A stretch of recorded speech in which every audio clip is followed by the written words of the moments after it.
G'day guys, Phil here. We've got a replay from the Team Liquid, the Razor Team Liquid, this week in replay pack number 26. This is going to be, again, between our Zerg hero from Team Liquid, who is down in the bottom side of Cloud Kingdom, aka Cloud City, where not Han Solo, where Lando Calrissian lives. He's going to be against the Protoss this time. He is faced against a Protoss player. It's obviously a Smurf, but I'm not actually sure who it is. The name translates out roughly as, I'm going to go with EternalSword, because it's sort of long life sword, sort of roughly. I'm not sure, as like, while I can do Korean a little bit, I can't actually do, I believe this is one of the Chinese variants, but either way, he's going to be against the Protoss here, and we'll find out how he's going to go against him today. Obviously, with Protoss versus Zerg, it's been a little bit of an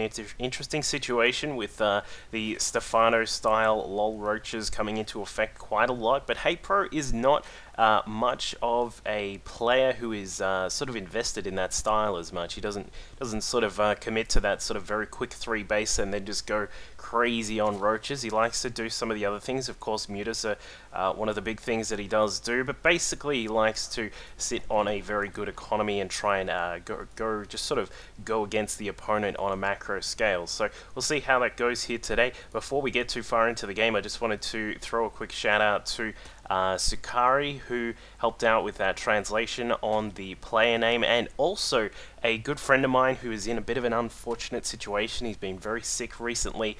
Last card, my thoughts go out to him. I'm hoping he gets better very, very soon. He's a good friend of mine who has helped out with my website and all those sorts of things. So, brother, I hope you get better real soon. Yeah, of course, that's probably all I can think of in terms of shoutouts right now. But it is going to be MLG weekend coming up very soon. Hopefully everyone is all prepared for that. HayPro, in fact, is in the top 16, so he's going to be in the pool play there. He's going to have a really good shot at trying to get into the finals of MLG there, and we'll hopefully see him progress really far. He's one of those players, a little bit like a couple of the other Zerg players that I can think of, who you sort of don't really think of them too often. Now, HayPro did a fantastic job at some of the previous MLGs, and hopefully we'll see him do well at Columbus this weekend. It's going to be a lot of fun. Meanwhile, just back on the game, he's started out with a reasonably quick hatchery there. We've got that after the spawning pool, of course, because as we saw on the minimap there, I don't know if I was covering that while I was ranting, we saw Sword just sort of push around and try and put a pylon down just to block the hatchery. So, of course, the spawning pool goes down just to make sure you can get some lings out just in case, and it looks as if he's going to go for a very thick wall off here with a in fact, he's actually just going to full wall off. You don't actually see players do that that sort of style of wall too often here. It's actually a little bit better. You can do it with just a the first pylon can go up the back, or it can go on the side, and then you grab the forge and the gateway, stick the cyber at the back, and then you can have an actual wall where you can move out from. It's not too common to see that fully walled off sort of seamless wall these days. A lot of players like to have the ability to move out with early zealots and probes, of course, to get around the map and put some proxy pylons down. Speaking of which, Mr. Scouting Probe is still out on the map. He's got 10 health at the moment. Took a few hits from some Zerglings, but he is going to be able to put some proxy pylons down later on in the game. HayPro has expanded down to the 3rd base here. Cloud Kingdom has some really nice 3rd bases. They're vulnerable, but you can protect them. Of course, you can get a couple of spine crawlers and put them down this sort of side here and be a little bit protected there, or you can go for obviously a lot heavier Ling presence on the map and just try and get some good map control and know where your opponent's going to be and at what time. So all those sorts of things are factored in when taking that 3rd there, and of course, HayPro, being a fantastic macro player, will be going for probably that very heavy macro style straight up. Meanwhile, EternalSword has grabbed another 1, 2, 3. We got 4. Is he going to get another one? I don't know. He's really been he hasn't really gotten too much gas. I think he is going to go for a certain it's a very heavy gateway style. Wow, he's actually going up to 7 gates in total. Warp Gate Tech is on the way. We'll probably see exactly what he's going to go for in just a second here. If he pulls up another 2 gas, we'll probably see some sort of pretty heavy gateway push, but he has actually just headed out with these with the Stalker and a Zealot here just to try and put some pressure on this third base, just to basically some inferred pressure. You're probably not going to ever kill a third hatchery like that with just 2 units, but you know what it does is it forces a couple of lings out of HayPro. As you can see, he's got 6 out here at the moment, and just sort of says to him, look buddy, I'm not going to let you drone up that third base just straight away. You're going to have to compete with the Zealot and the Stalker to see if you can get that going. And back at base, what is Sword going for? He's got +1 to weapons on the way. We still don't see any extra gas yet, so a little bit unsure of exactly what he's going for, but he does have a big force of units down here at the bottom side. It looks as if he is going to go for a push with just a heavy amount of Zealots and Stalkers. There's not going to be too much else coming around with this. We'll see if Blink is picked up, but I highly doubt that, given that he's only sitting on that 1 gas. But here we go, we've got quite a lot of these Zealots here. A little bit surprised that he's not waiting for +1 to finish. Of course, that would delay it. It's only halfway done now, but it looks as if he may actually be able to get some good hits on this third base here. I would be surprised if he's not going to be able to completely deny it, but HayPro does come inside. He's got a few lings at the back, still no speed. That is just about to complete, and Roaches here as well. The Roaches don't have any upgrades just yet, but the Zealots are still able to chase them down and do quite a lot of damage. In fact, HayPro is most likely going to lose his base with the reinforcements now coming in from Sword. He's probably going to lose quite a lot here. The Roaches microing back, trying to take care of the Zealots before they can catch up to them and give them a hug, and the Zealots and Stalkers back inside the third are able to get some good hits here, taking down a few of the drones here along with some of the lings as well, and it looks like HayPro may be able to force this back. This is going to be very, very knife edge here for both players. Zealots inside the mineral line there doing quite a lot of damage, and HayPro is going to need to micro some of these Roaches back. I'm not exactly sure what's going on with those Roaches, but they do get chewed up by the Zealots and Stalkers, and now it looks as if with some reinforcements, HayPro should be able to force this back. He's going to need perhaps a few more Roaches to beef this attack up, but or the defense up I should say, but he should be okay. We'll have a look at the drone kill count in just a second. The Stalkers are now left by themselves, but a couple more Zealots warping in as well. The Roaches now left by themselves, and a few more lings and Roaches are going to be needed here if HayPro wants to hold this up, and more lings coming through, and it looks as if we should have a hold here from HayPro, but it's still a bit back and forth here behind all of this. Still no second or third gas from Sword. He's really committing to this. It's like a sort of a 2-base version of a 6-gate or 7-gate, I suppose it is, and he's really going quite hard at this. He's just warping in Stalkers when he has the gas. He's bringing in some Zealots as well to tank the lings that are coming out from HayPro, and the Roaches still staying alive. A couple of them getting very low, in fact being picked off nicely there by Sword, and this is just a real back and forth here. Looks like Sword has kind of stabilized for the moment. There's still HayPro trying to bust in with some of those lings coming around the side, but there's just not enough just at the moment, and it looks as if this third base will definitely go down, and down it does. Really interested to see how Sword is going to deal with this from here. I'm not sure if it would be the greatest idea to try and push in here, because now HayPro will be able to centralize in this one choke point and try and take down a lot of these units. We'll probably see him get a few more Roaches out. There are 5 on the way, and here he comes. The +1 is in effect, of course, for the Protoss units, so that'll really help out.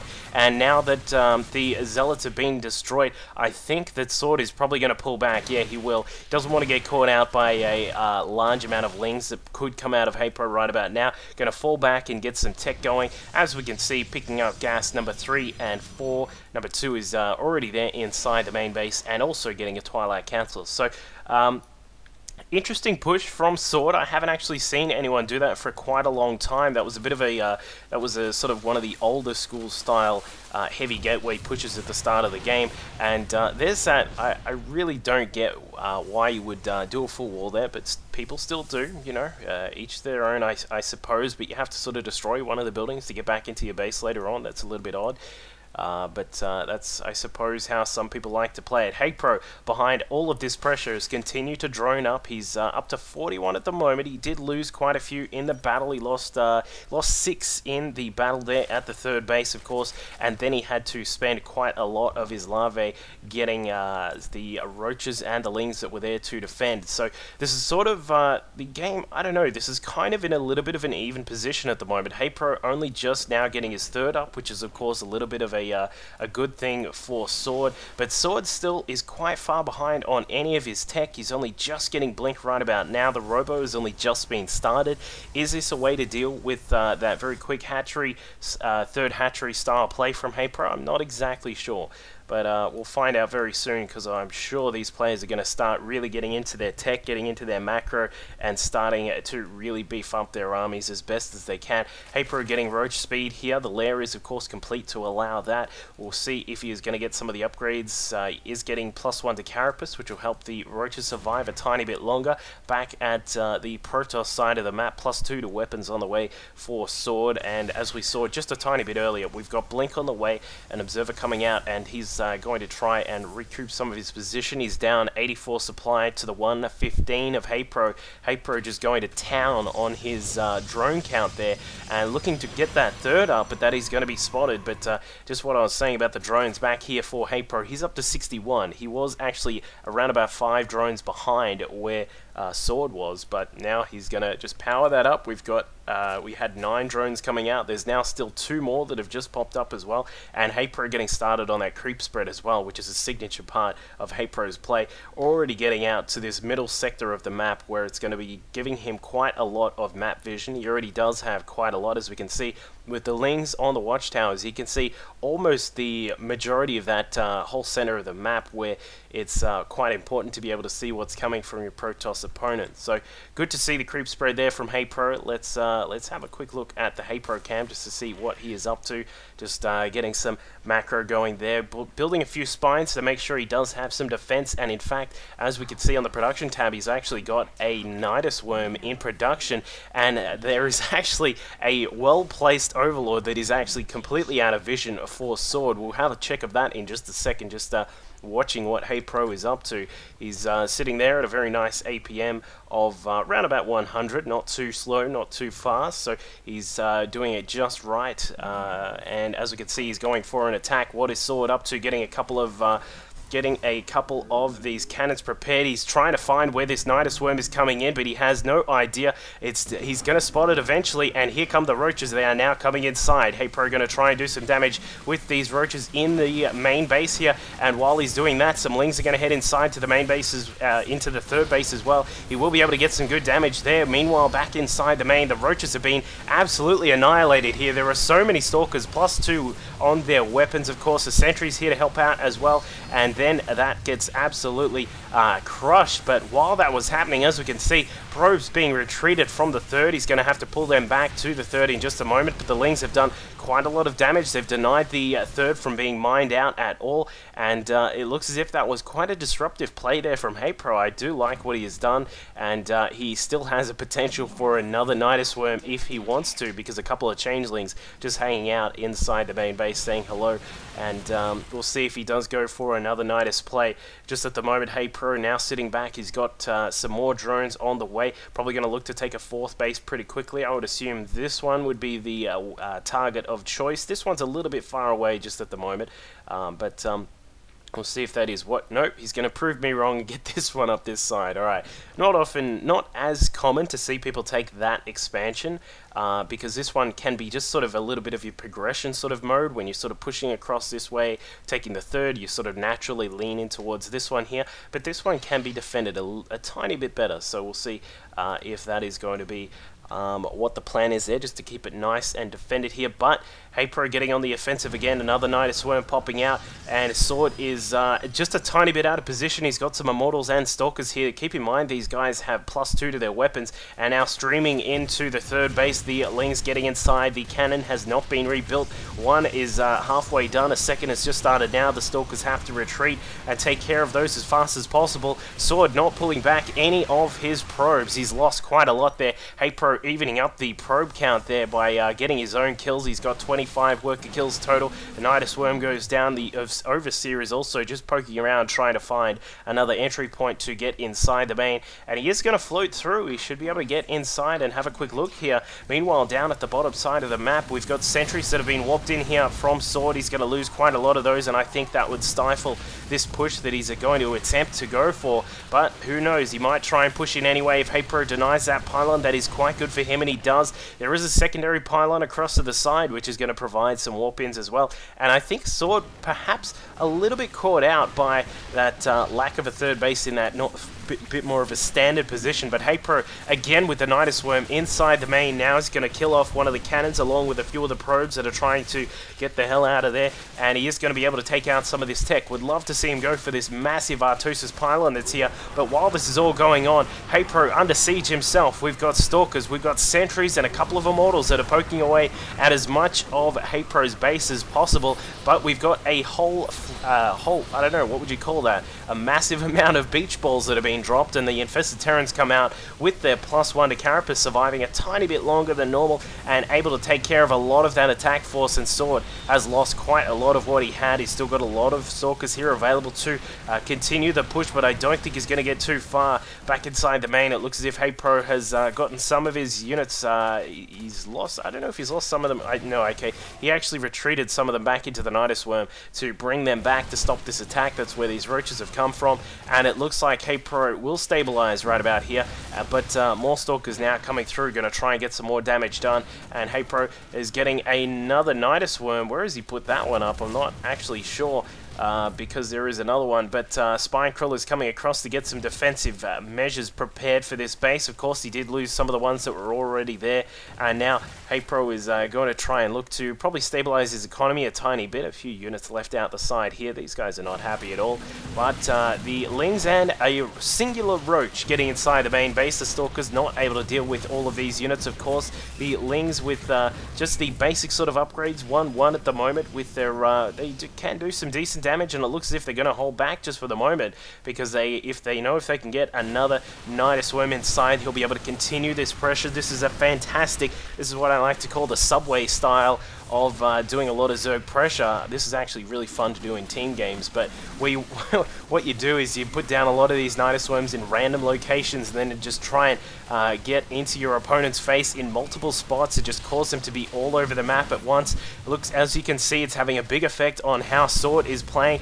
trying to keep his Stalkers alive as much as possible. An Immortal getting absolutely smashed there by these Roaches. The Roaches, keep in mind, only have +2 to their armor, so they're just surviving a little bit longer, tanking a lot of the damage, letting the Lings get into the battle and do their high DPS that they do, and it now looks as if Sword is going to have to come across to his third base to try and defend that, but he's busy inside the main dealing with these Roaches that are here, blinking back a couple of the Stalkers to try and keep them alive as best as possible, but the massive fleet of Infestors has come along, dropped down some Infested Terrans, and there is a GG from Sword. He has had enough of this multi-pronged harassment from HayPro and was not able to come up with the goods to defend against all of that. Of course, a 4-base Zerg with all those Infestors, all of the Roaches that he was just absolutely throwing at Sword there.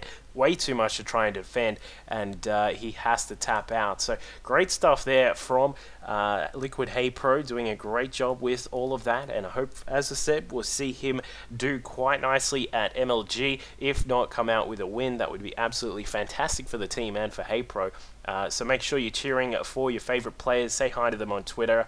You may see, if you jump onto my Twitter, there's a lot of the players that I'm following on there. You can follow them yourself, say hello, and support your favorite players. As I said, if you want to see some more HayPro, let me know and I'll grab some more replays. Cheers.